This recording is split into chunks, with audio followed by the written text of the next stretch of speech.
Now we're going to take a trip into the cremation ground of Tarapith for those of you who want to see what it looks like. It's another store selling various pictures of deities and such. Since it's a sacred site, you have to remove your shoes first. We'll do that really quick. And we descend the stairs here.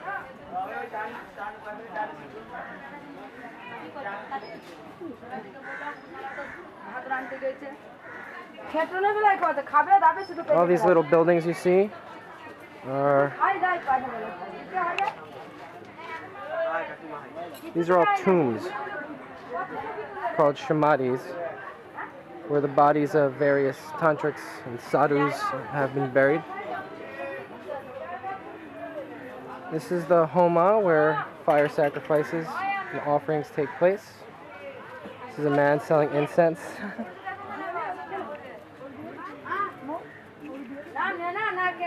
Over here is the biggest samadhi of all.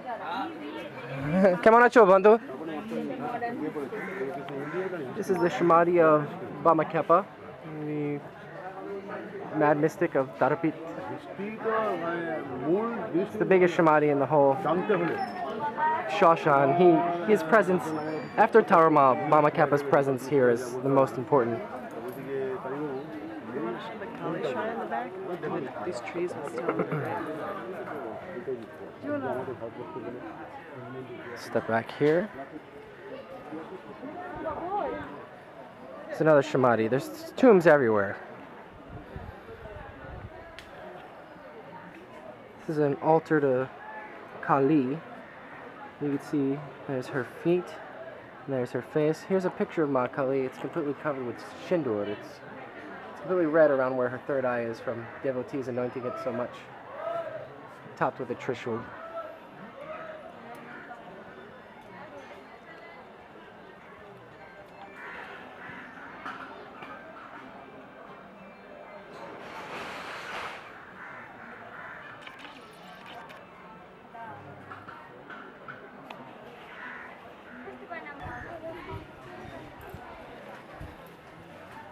Step down into the cremation ground a little further. Jai MAA TARA! You can see there's samadhis everywhere. Here's Ganesh Baba. Hello, Ganesh.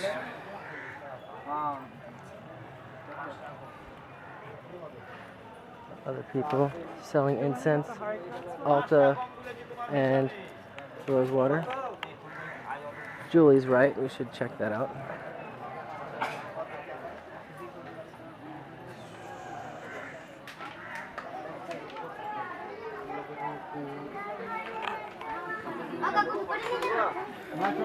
These are the harikat that you can find in the cremation ground. These are where goats used to be sacrificed. You can see the first one, the original one's completely weathered down, barely recognizable. The second one's very weathered. It resembles a pair of horns, but it's not.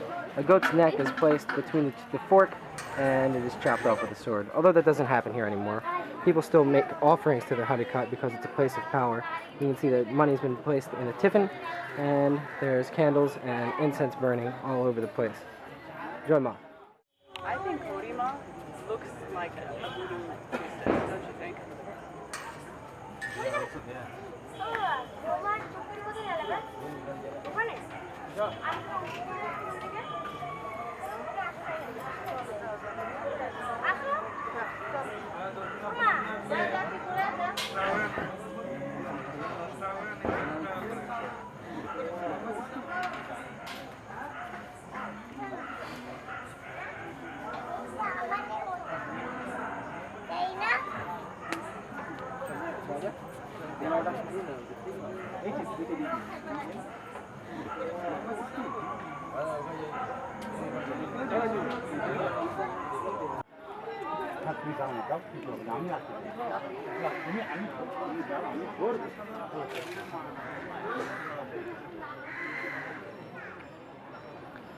Let's proceed a little further.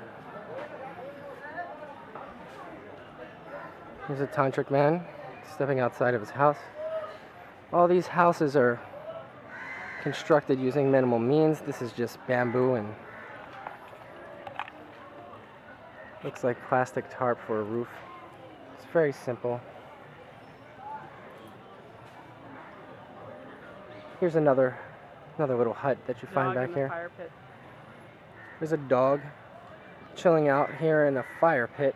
The fire pits stay warm for a long time, so you often find animals resting in them afterwards.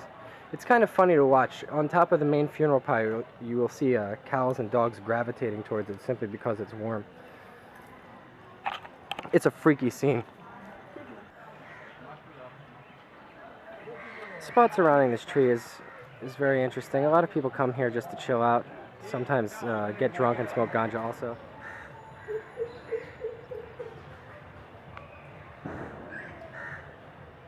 This is also where Bama Kepa had his first vision of MAA TARA when she was dancing upon a burning corpse. You could see her through the smoke and flames.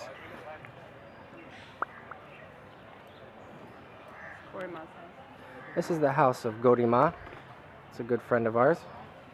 She's the only female Guri I've met so far. She's probably the most spiritually motivated person you find in these parts. Ah, now I can see why her house is so waterproof. It's completely lined with plastic. Yeah. Look at the monkeys.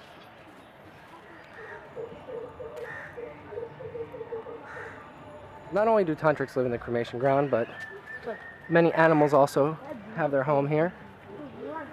And these are some very large monkeys. It's probably not too safe to approach these guys.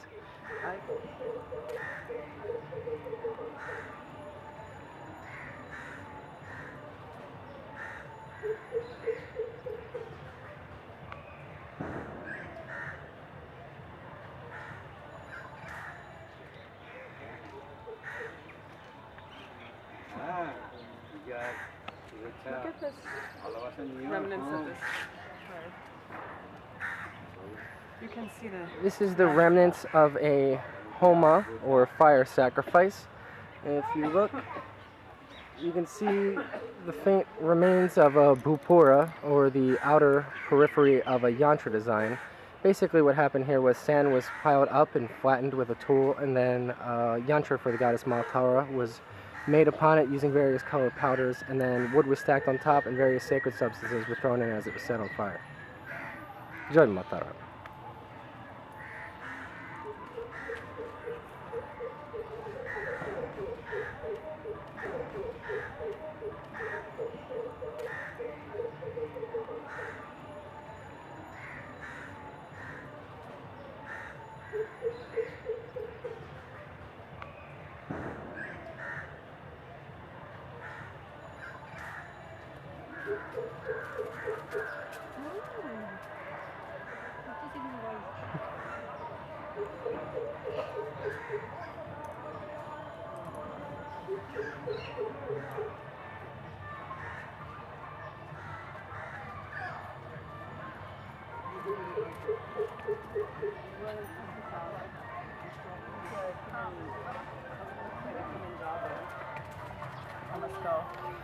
Julie just pointed out something which she found.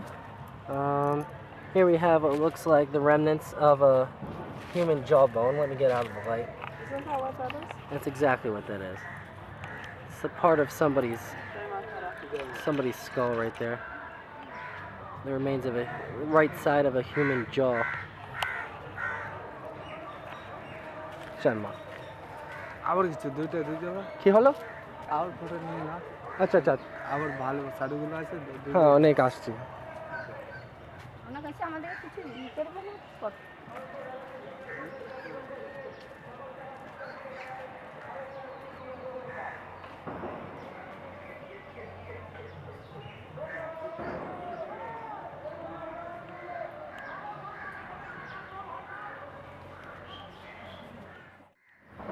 Not everyone who comes to Tarapith gets burned. A lot of people in this area are very poor and can't afford the wood, so those people will be buried here. If you look around the cremation ground as you wander about, you'll see that there are mounds everywhere. These are marking the places where bodies have recently been buried. The mounds don't last very long. During the rainy season, they can go away pretty quickly. So basically, wherever you walk in Tarapith, you're walking upon something akin to a mass grave. There are bodies buried underneath here. This has been a cremation ground for centuries, and people have been getting burned and buried here for a very long time. Right now we're going to head towards the funeral pyre. There's the site of a recent homa, or fire sacrifice. And here is a mound that you can see where a body has recently been buried. I was watching this take place the other day, right on this spot actually, and they bury them fairly deep, but for the workers it must be rough because so many thousands of bodies are underneath this earth that wherever you dig, you're literally turning up human bones. These are the guys that wear red clothes and act like they're spiritual, but they're not. They'll ask you for money and won't do much else but sit down. Warns us against them. Yeah, Gorima warns us about these guys. She says that they are all danda. Again, here's the funeral pyre. And here are more mounds. Right now they're burning a body. They have a sheet held up so you can't see it. These are a cast of people whose job it is to burn bodies.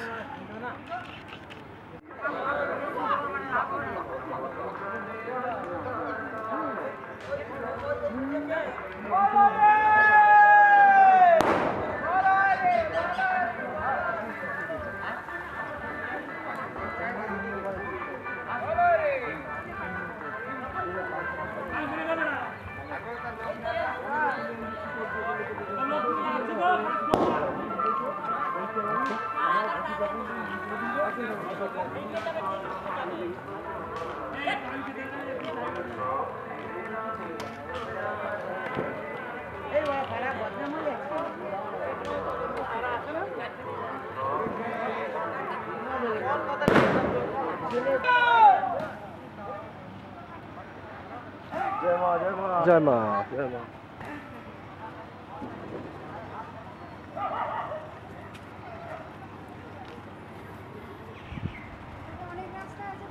And we're going to head back out. So that's a brief tour of the Mahasmashana, or Great Cremation Ground of Tarapith.